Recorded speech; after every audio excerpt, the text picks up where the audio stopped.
Hello everyone, তোমরা সবাই কেমন আছো? আশা করছি অনেক ভালো আছো। তো এখন যাচ্ছি আমরা জল ঢালার জন্য রায়পুর গঙ্গায়, যেখানে কিছুদিন আগে জাহাজ আটকে গেছিলো। তোমরা সবাই নিশ্চয়ই নিউজটা দেখেছো। আমরা এখানে একটা বাড়ি থেকে টোটো রিজার্ভ করে নিয়েছিলাম। তো তারপরে আমরা সবাই মিলে টোটোয় করে যাচ্ছিলাম। এখানে চন্দাও আছে, আমার মা, বাপি, দিদি আর সামনে জামাইবাবু। রায়পুরেতে আমার মাসিমণির বাড়ি আছে, একদম রাস্তার ধারে। তো তাই জন্য আগে মাসিমণির বাড়ি গেছিলাম। তো ওখান থেকে একটু ঘুরে ঘাড়ে তো তারপরে নদীর ধারে যাচ্ছিলাম আর দেখতে গেলাম এই একটা বড় বাঁক। সামনে আর পেছনে ভক্তদের ভিড়টা নিশ্চয়ই তোমরা সবাই দেখতেই পাচ্ছ, প্রচণ্ড ভিড় হয়েছিল।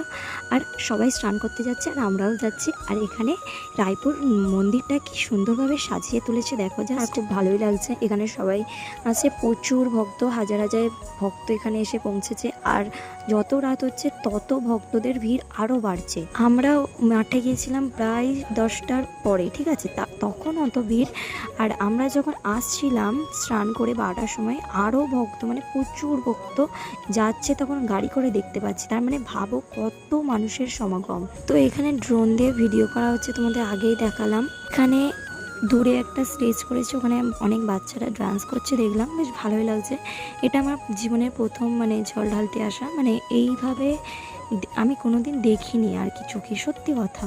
কিন্তু আমার এটা অনেক দিনের ইচ্ছে ছিল, এরকম পায়ে হেঁটে বাবার কাছে গিয়ে জল ঢালবো। সেটা আমার মা বাবার জন্য পূরণ করতে পেরেছি। নদীতে এত ভিড় যে ঠেলে নামা যাচ্ছে না। আর স্নান করে যখন উঠেছি, উঠতেই পারছিলাম না, যেন ঠেলে ফেলে দিচ্ছে, এত মানুষের ভিড়। তোমাদের এই একটা ছোট্ট ব্লগের মধ্যে আমি সব তো দেখাতে পারবো না। নেক্সট ভিডিওতে তোমরা কিন্তু দেখবে যে আমি কিভাবে হেঁটে গেলাম না কি করলাম। তোমাদের সাথে কথা বলতে বলতে আমাদের কিন্তু স্নান করা কমপ্লিট, আমরা এবার হাঁটা শুরু করেছি। আর দেখো এই ভক্তরা যাচ্ছে, পার্কটা কি সুন্দর পুতুল দিয়ে সাজিয়েছে। আর আমার পিছনে দেখো প্রচুর মানুষ আছে। আমার মা, বাপি, এখানে চন্দা তো ফোনেই ব্যস্ত, সাইডে আমার জামাইবাবু আছে।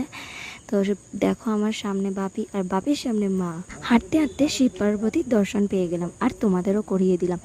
এই শিব পার্বতীটা তোমরা হয়তো অনেকেই দেখে নিয়েছো, আর আমরাও দেখেছি পুরো একদম সামনে থেকে আমি দেখলাম। তো মানুষ বলছে তোরা হাঁটতে পারবি তো, এমনকি আমার মাকেও বলেছে, কিন্তু বাবার আশীর্বাদ মাথায় থাকলে সব সম্ভব। দেখো আবার একটা ভোলা মহেশ্বর যাচ্ছে গঙ্গার দিকে।